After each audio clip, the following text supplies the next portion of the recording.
Early on we had little visitors in the night and a hole in the wall was discovered. I remember my father covered the hole with glass, meaning we got a good view of a rat. Its life soon ended. Village life was fun. It was finding our way about and meeting lots of people who became our friends and, of course, walked, as many people didn't have cars. It was such a supportive community, no need to lock your doors. There were no shops or petrol stations, and making food planning was a major item. Most people had excellent gardens. Each Tuesday and Friday, the powerhouse truck brought our paper, grocery items, and filled petrol drums from Glentunnel and Colgate. And the meat came from Darfield, from Cridges, if I think I remember the name. A packed carton and a brown paper parcel was always left at our gate. Other food supplies came from hobby pursuits such as rabbiting, fishing, or other wildlife hunting. The Midland bus provided a return service from Christchurch 3 times a week. Mail and the paper of the day arrived. Sometimes staff going to sheep stations travelled this way. I'm sure some of you remember the station cooks, often arriving in a poor state after a spell at Colgate Hotel. They were left in a heap on the grass until the run holder came to transport them back to the station. The residents owned several cows. A cow club supplied the milk for all, with Jack Cameron employed to milk the cows by hand morning and night. These cows were free to wander all around the village, so it was a task at the end of the day for some of the school children to go and find the cows and bring them back for milking.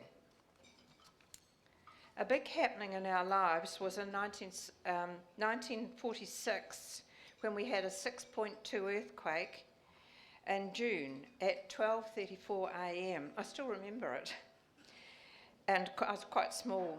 I remember it was a very cold, clear night, and Dad dashed and Mum from the bed to check on us and then to retrieve goods. And I can remember Dad putting the clock from the mantelpiece on the floor, and preserves our mother had sweated over preparing on very hot days were all on the laundry floor, which we called the wash house in those days, mixed with smashed glass, and many chimneys were badly damaged and outside cracks were discovered in the ground.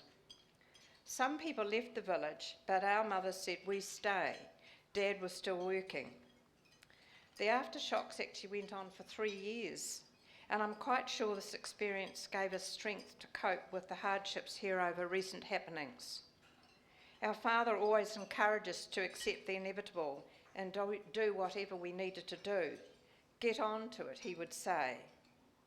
My sister has certainly proved she could, coping with much liquefaction, a very damaged home, and with so many of their possessions broken or smashed. Unfortunately, she couldn't be here tonight. Village life was as busy as you wanted it to be.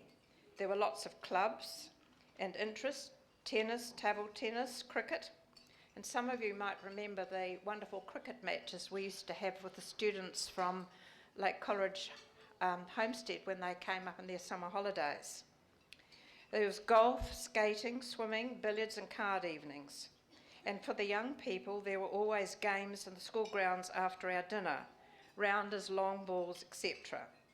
And often the young single men came to join us, and when dusk descended, we all made our way home. We were so fortunate to have a modern hall, which is still standing. An open fire was often used, and tons of free firewood was available nearby. It just had to be cut and carted. Being a 6-year-old school pupil, it was quite a shock to find our class was made up of 5 to 12-year-olds, all in one large room. It was a lovely school and well placed for the sun. It was sheltered from the nor'west by a wonderful macrocarpa hedge, a good play area, I might add. Our teacher was a very young Miss McLeod, Jean, who taught us well, and we loved her, and she would have loved to have been here tonight. We had a swimming bath on site, so everyone learnt to swim. And some years later, it was the icy river, and even exciting times in the tail race. Our parents didn't know about that. We were so privileged when Mr. Harry Hart, the powerhouse superintendent, took us on day trips to the Akron diversion, or it could have been planting trees or climbing mountains.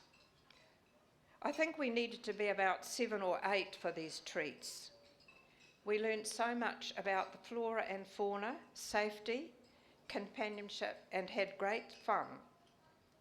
The cookhouse at Lake Coleridge Homestead was always a welcome stop on the return journey. We used to sing, and he had to stop. And when we were nearby, Jack Anderson provided us with delicious scones. It was really thanks to Mr. Murchison, the owner of the station, for those. I'm sure he probably knew Meg. Another milestone for me was VJ Day, August 1945, at the end of the war. My last major involvement with the district was in the late 90s over the planning and creating of the Lake Coleridge book with a group of other ex-residents, some of who are with us tonight.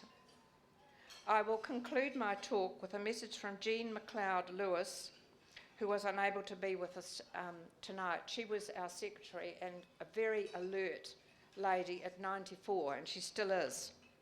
And this is what she sent. Greetings. It is a privilege to count as friends today some of my pupils from 1942 to 1945. At a reunion in 1996, a throwaway comment was made, "Let's have a book." This became a reality in the year 2000 when Lake Coleridge, The Power, the People, the Land was published. The result of 4 years' research and hard work by the book group, our patient, meticulous, talented author Rosemary Britton, and many willing and generous contributors. This book is a lasting tribute to the people who lived, worked, and loved in this beautiful area of the Upper Rakaia Valley. Thank you very much.